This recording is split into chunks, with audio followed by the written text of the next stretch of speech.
அடக்கம். அதுவே ஆனைமுகமெனும் ஓங்கார விளக்கம்.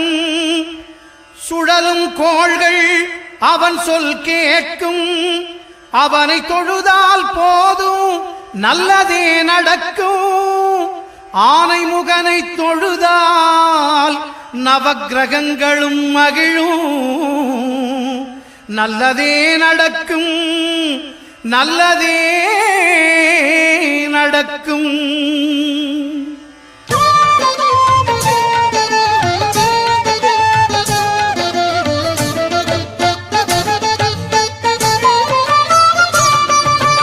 ஒன்பது கோளும் ஒன்றாய் காண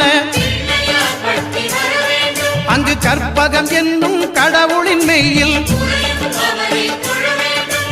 ஒன்பது கோளும் ஒன்றாய் காண